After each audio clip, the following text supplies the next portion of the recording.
오늘날 저희가 알고 있는 빅뱅 이론은 대략 1920년대에 시작했습니다.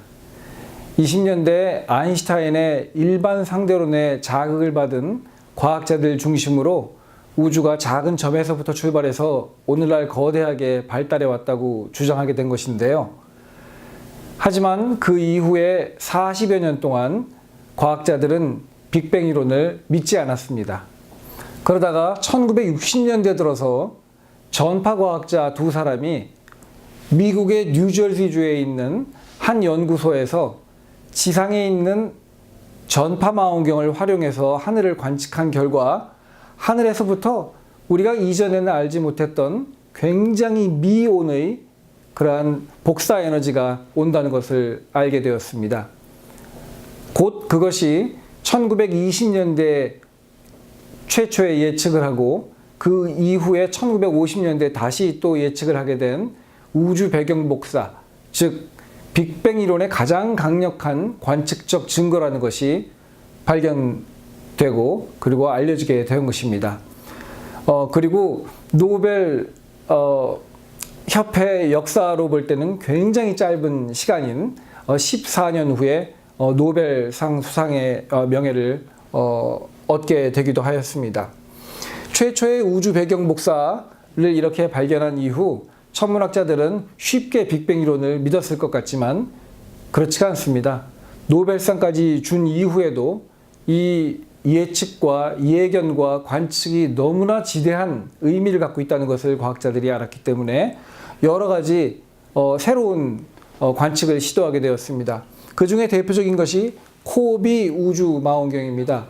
코비 우주망원경은 지상 한 900여 킬로미터 정도의 지구의 대기권 바깥에 우주망원경을 띄움으로써 지구에서부터 오는 적외선이나 전파 교란을 받지 않고 순수하게 하늘에 관측을 할 수 있다는 그런 장점이 있었는데 코비로 관측을 해보았더니 역시나 이전에 지상에서 관측해서 얻었던 동일한 결론을 얻게 되었습니다.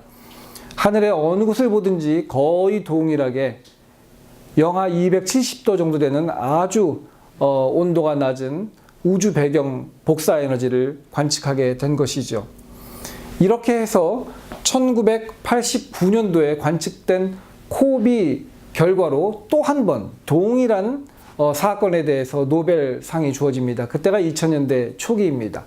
그럼 이제 웬만하면 우리가 이제 확실하구나, 우주 팽창 중이구나, 빅뱅 이론 좋구나 하면 좋은데 이게 워낙 중요한 과학적인 의미를 가지기 때문에 천문학자들은 다시 한번 우주 관측을 시도를 합니다.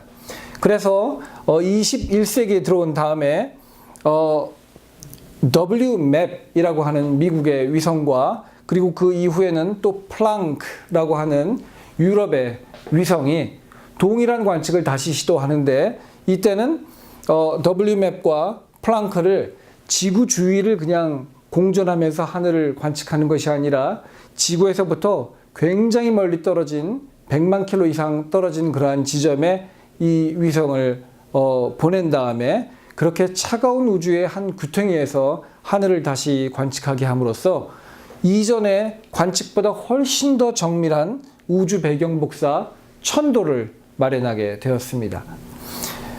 깨알같이 보이는 살짝 온도가 더 높거나 살짝 온도가 더 낮은 이 잡음처럼 보이는 이 지점들이 도대체 뭘 의미하는가? 처음 우리 천문학자들은 그 의미를 잘 알지 못했습니다. 어쩌면 천문학자들은 이러한 정보, 잡음 속에 갖춰져 있는 이 잡음들을 다 쓰레기통에 집어넣고 말았었을 수도 있는데 그러지 않고 이 잡음의 의미를 컴퓨터 시뮬레이션을 통해서 알게 되었습니다. 즉 우주 초기에 있었던 이렇게 작은 온도의 차이들, 즉 이렇게 작은 밀도의 차이들이 137억 년을 거슬러 오면서 이제 이것들이 오늘날 우리가 우주에서 발견하는 은하와 은하단과 우주의 거대 구조의 씨앗이 되었다는 것을 우리가 인지하게 된 것입니다. 즉 우주 배경 복사는 초기에는 우리가 무한히 팽창하고 있는 빅뱅 이론의 거의 직접적인 증거다라고만 이해했는데 이제는 그뿐만 아니라 이렇게 우주 배경 복사 안에 있었던 우주 초기의 이런 다양성들, 밀도의 차이 이런 것들이 오늘 우주의 삼라만상의 기원이 되었다는 것을 알게 됨으로써 그야말로 20세기, 21세기의 과학계의 가장 최고의 쾌거가 아닌가 싶습니다. 감사합니다.